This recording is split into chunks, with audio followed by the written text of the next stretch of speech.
Colton Lane wiped the sweat from his brow with the edge of his shirt, just as the sun hit its highest point, beating down on the cracked asphalt of the gas station lot where he'd been offering car washes for hours.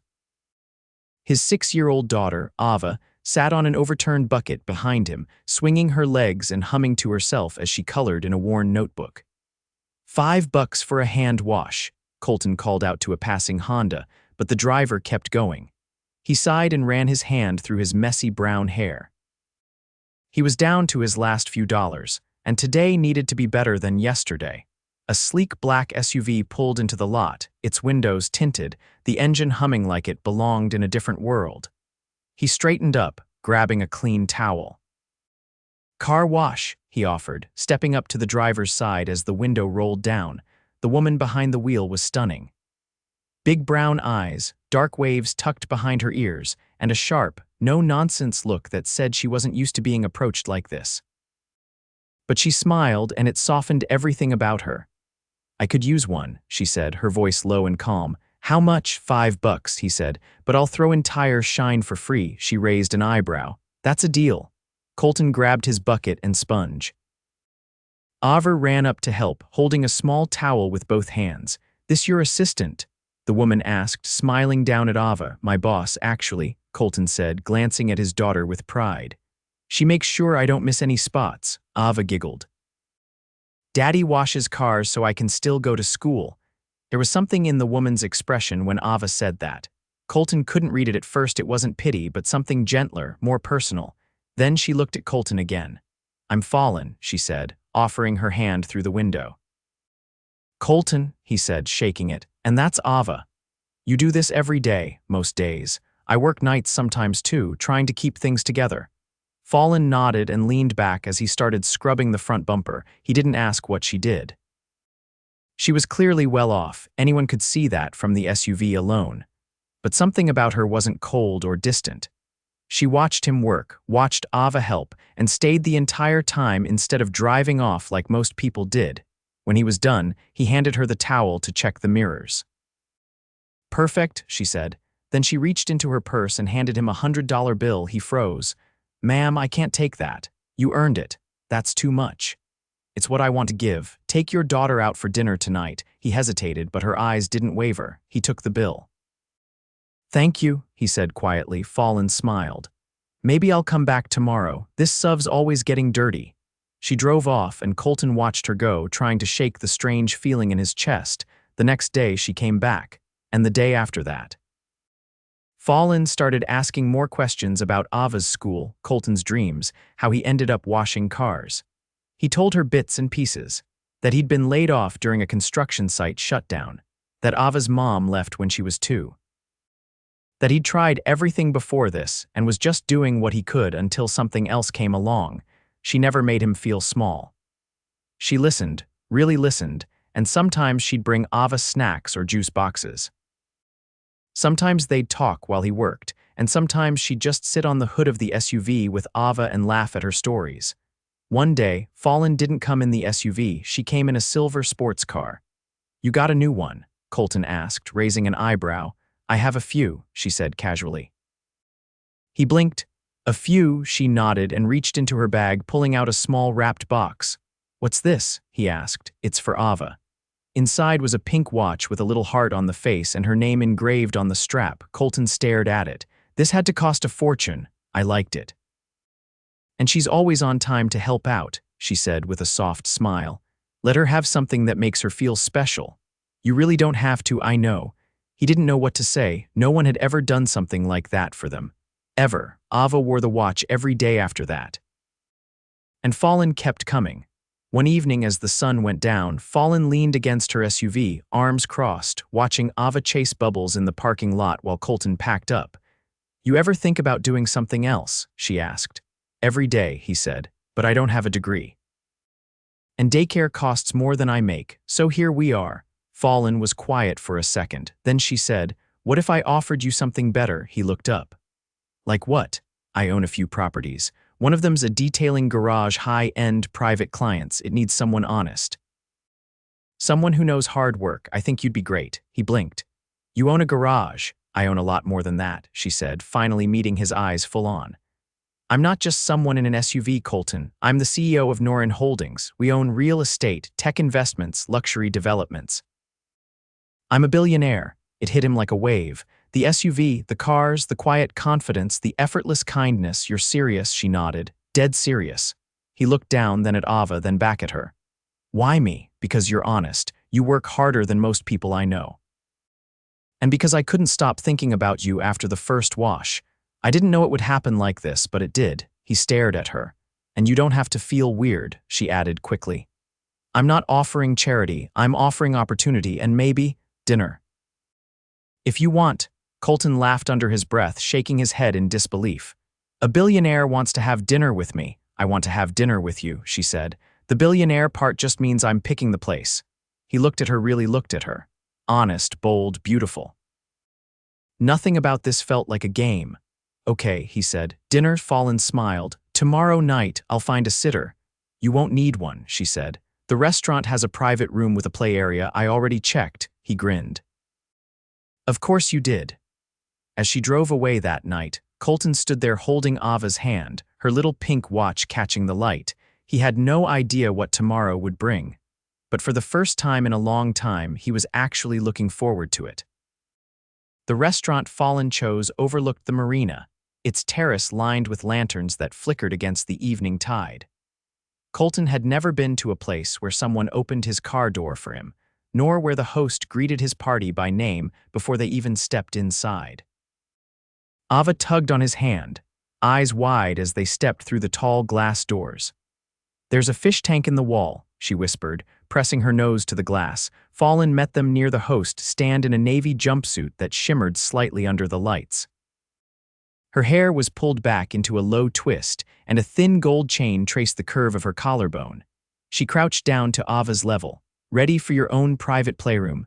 Ava nodded so hard her curls bounced. Fallon glanced up at Colton. There's a staff member inside just to watch her. I made sure she's certified and background checked. Colton let out a half laugh. You think of everything, she stood. When I care about something, I do. They were led to a secluded table on the terrace, tucked beneath a canopy of trimmed olive trees wrapped in fairy lights. A violinist played further down, and the scent of lemon and roasted garlic drifted in from the open kitchen. Colton rubbed the back of his neck as he sat. I don't even know what half these things are, he muttered, scanning the menu. Don't pick with your head, Fallon said, folding her hands. Pick with your appetite, he glanced at her. What if both are empty? She tilted her head. You haven't eaten today, he shrugged. I got caught up getting Ava to school and fixing a neighbor's sink. Barely made it here on time. Fallon didn't say anything for a moment. Then quietly, you know you don't have to prove anything to me. I'm not trying to. Then stop apologizing for who you are. Their eyes locked across the table. Colton looked away first, reaching for the water glass. A server arrived, and Fallon ordered for both of them grilled sea bass, seasonal risotto, and a side of roasted vegetables. When the server left, she leaned in. You're capable of more than surviving, Colton. He exhaled through his nose.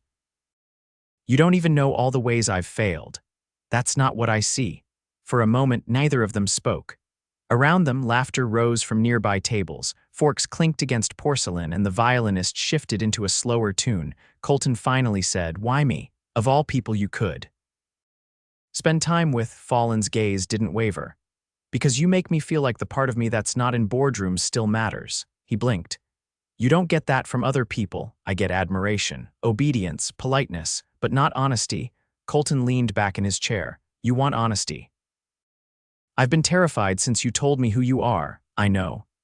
And I keep waiting for this to turn into some kind of joke.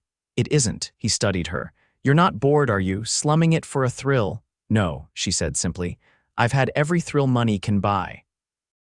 But I've never had someone look at me and not see a headline or a net worth. Colton's jaw tightened slightly. So you're tired of penthouses and private jets. I'm not tired of them. I'm tired of being alone in them. The food arrived rich and fragrant, plated like art. Colton hesitated before taking the first bite, but the second came easier. Fallon watched him, amused. This is insane, he said between mouthfuls. I feel like I should be wearing gloves just to touch this plate. You're doing fine. He swallowed, then said, "What happens after tonight? You mean, do I drop you off and disappear?" Something like that. "I don't plan to." He raised an eyebrow. "You don't exactly belong in my world." She reached forward, brushing a breadcrumb from the edge of his plate. "Maybe I don't want to belong in just one world anymore." Colton didn't have an answer for that. Not right away. After dinner, Fallon led him to the back lounge, where Ava was happily showing a staff member how to draw a unicorn. Fallon waited until Ava was distracted before slipping a folded envelope into Colton's hand. "What's this?" he asked. "Your new schedule. For the garage." His brows drew together. "You already hired me. I already believed in you." He opened it. Inside was a business card with his name printed beneath the words, "Senior Detailing Manager, Norin Auto Studio." Colton stared at it, then looked up. "You didn't even ask if I wanted it." Fallon's lips lifted slightly. "I did. You said yes when you showed up tonight." He turned the card over once, then again. "I'm not used to things being this easy." "They're not. This is just the first part." Ava ran up before he could respond, hugging his leg. "Can we come back tomorrow?" Fallon crouched again. "Not tomorrow.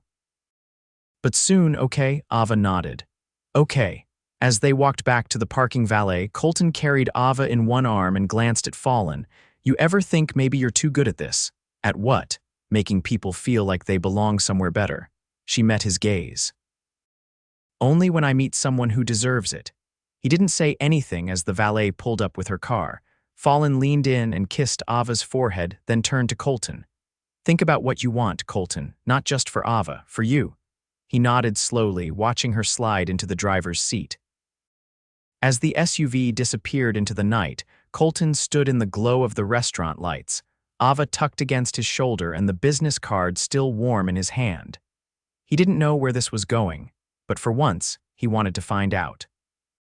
The garage Fallon had mentioned sat behind a tall wrought iron gate on the edge of the city's arts district, a place Colton had only driven past with Ava once, when they'd chased down a Saturday farmer's market.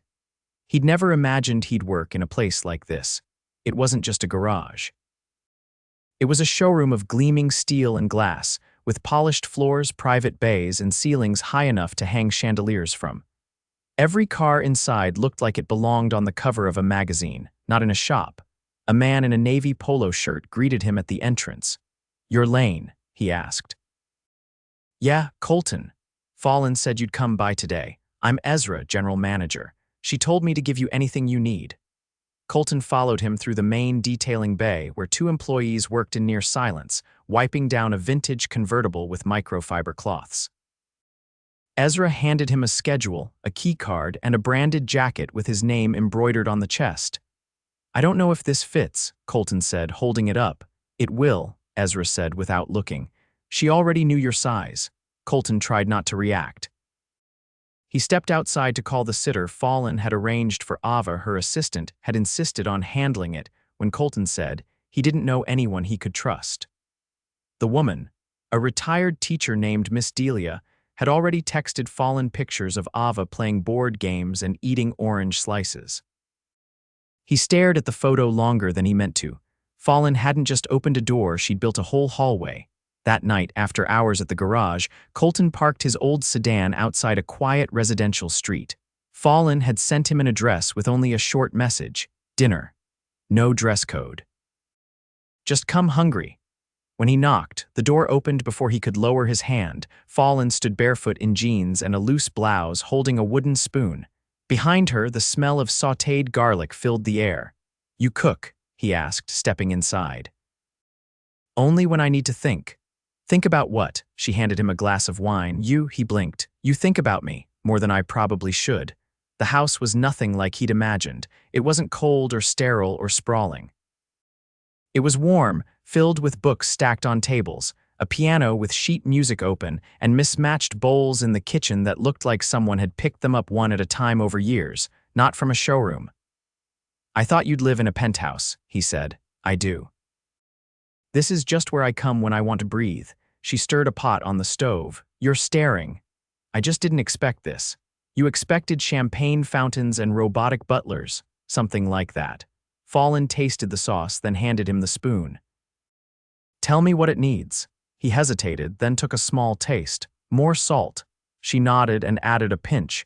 You've got good instincts. They ate at the kitchen island, knees brushing occasionally.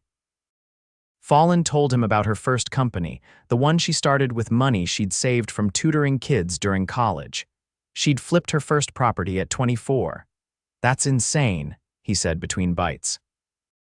I spent that year trying to fix a broken lawnmower with duct tape. I didn't grow up rich, she said. I just didn't wait for anyone to give me permission. He leaned back, watching her. You're not what I expected either. How so? You lead with heart.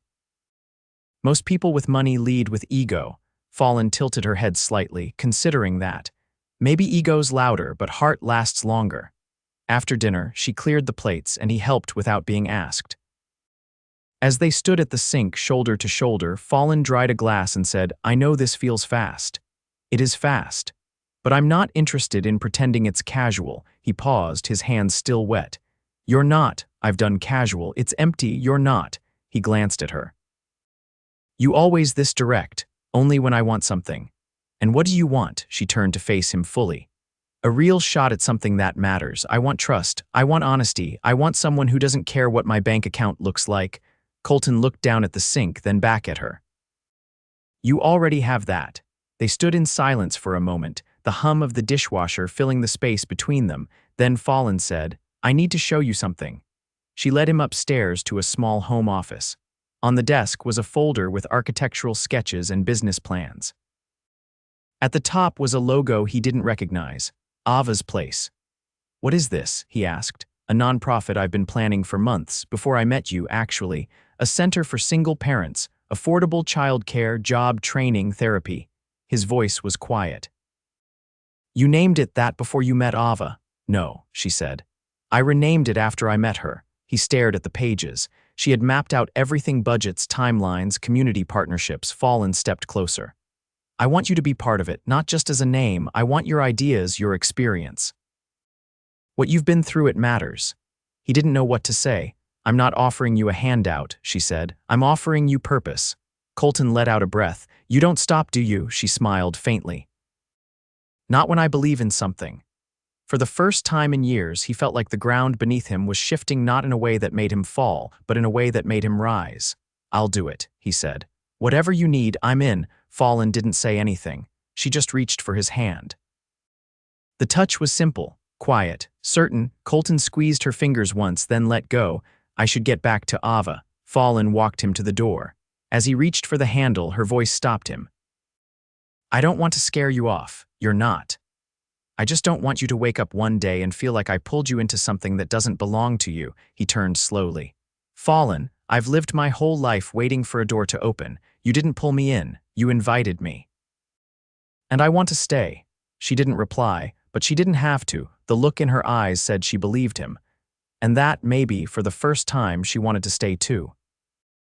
Ava was already asleep in the back seat, her head tilted against the window, when Colton pulled into the circular driveway in front of Fallon's penthouse. The building loomed above them, a tower of glass and steel, its lights glowing soft gold against the night.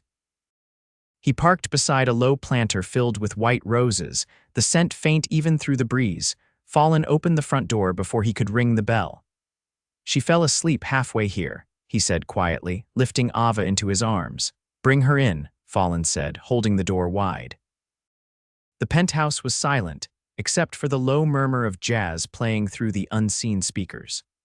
Colton followed Fallon down a hallway he hadn't seen before, into a guest room where a small bed had already been made up with lavender sheets and a plush rabbit waiting on the pillow.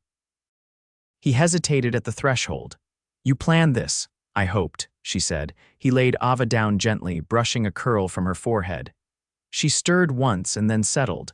When he stepped back into the hallway, Fallon was waiting with 2 mugs of coffee. I thought we could talk somewhere private, she said, nodding toward the back terrace. Outside, the skyline stretched endlessly, stars muted by the city's glow. The terrace was quiet, the kind of quiet that made words feel heavier. Colton leaned on the railing, watching the city move far below. Fallon handed him a mug and leaned beside him, close enough for their shoulders to touch. This place is a painting, he said, like it's too still to be real. I used to sit out here and imagine what it would be like if someone else were beside me, she replied. Not someone from a meeting or a gala, just someone who didn't care how much this view cost. He glanced at her.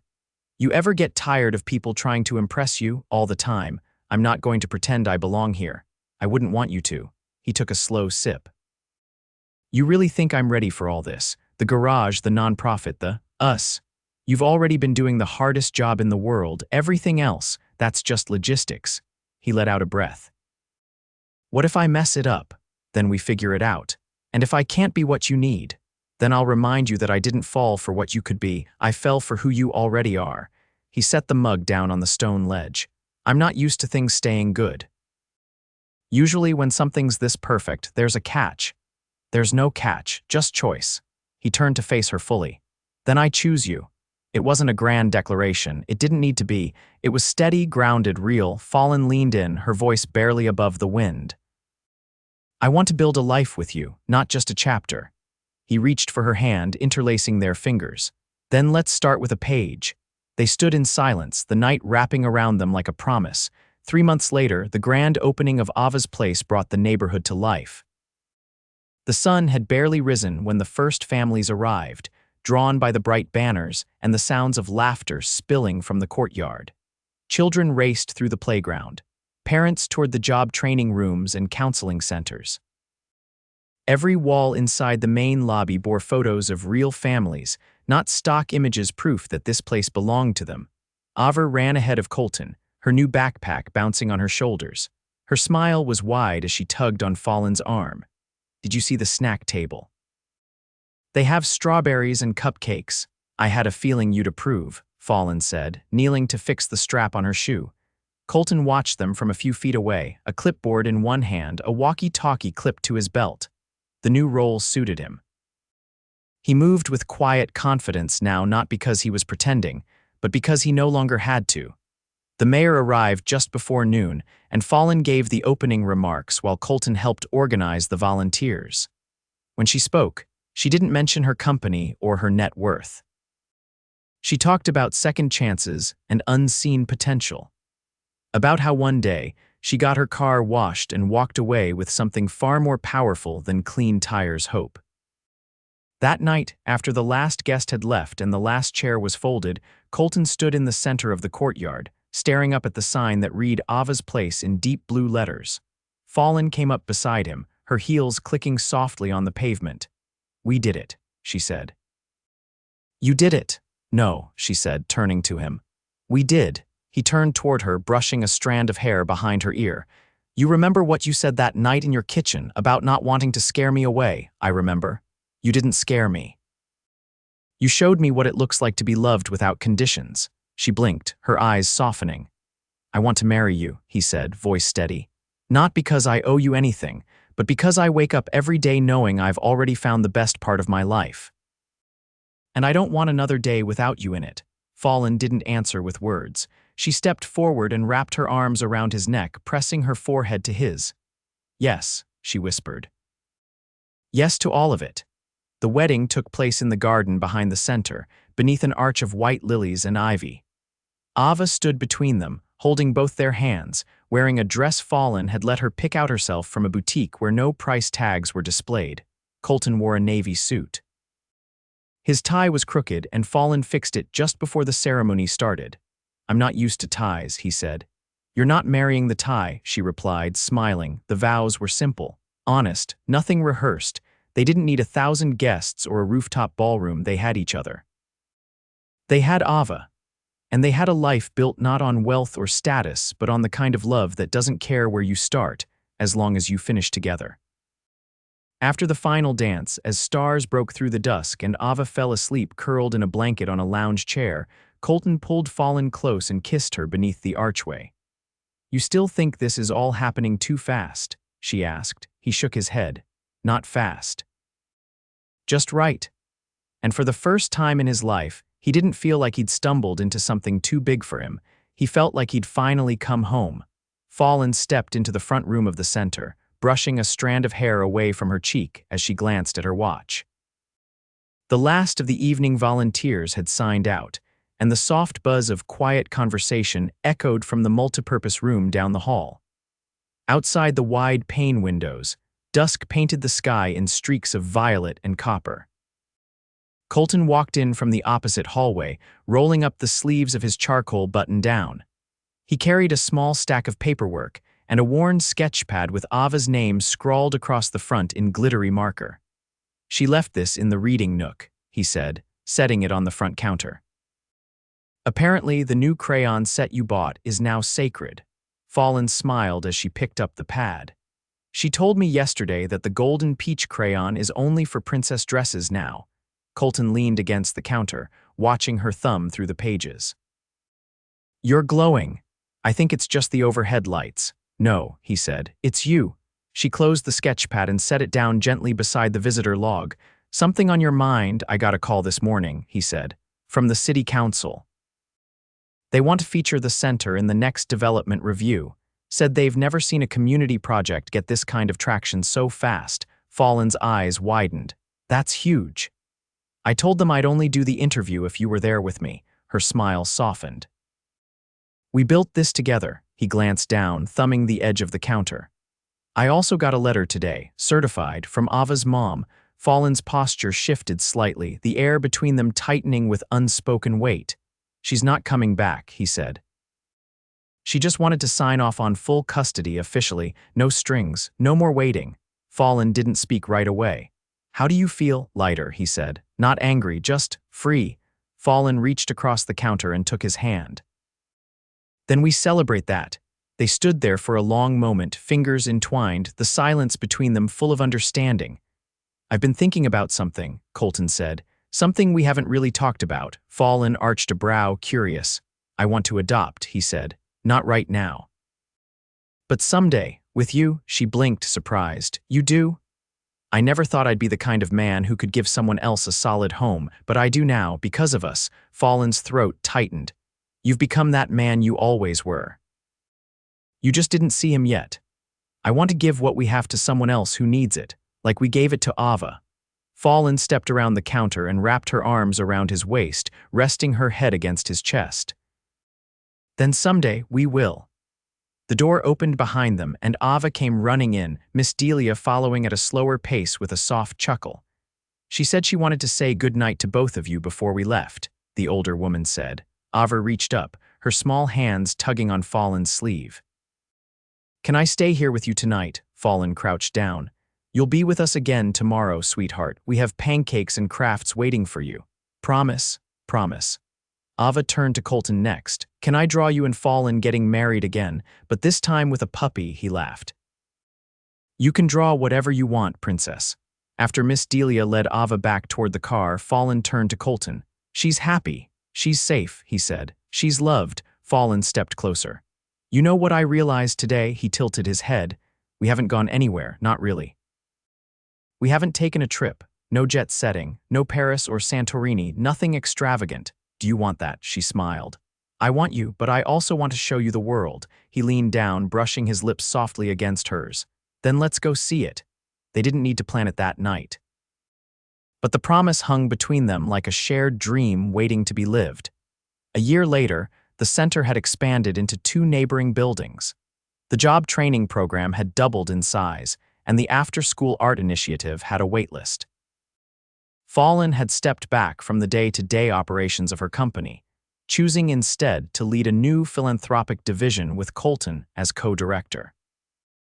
They traveled when Ava was on school breaks, first to Rome, then to Kyoto, then to a quiet village in southern France where Fallon taught Ava how to make pastry dough, while Colton practiced French with the baker down the street.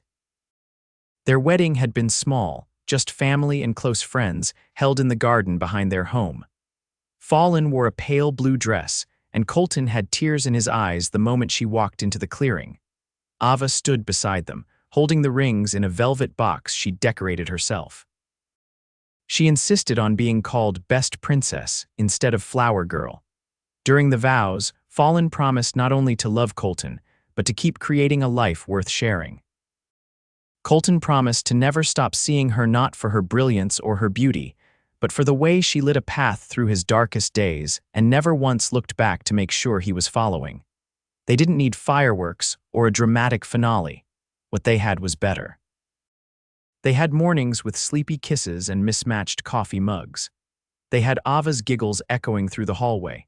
They had quiet nights on the balcony, fingers laced, watching the city lights blink like stars. And most of all, they had each other forever.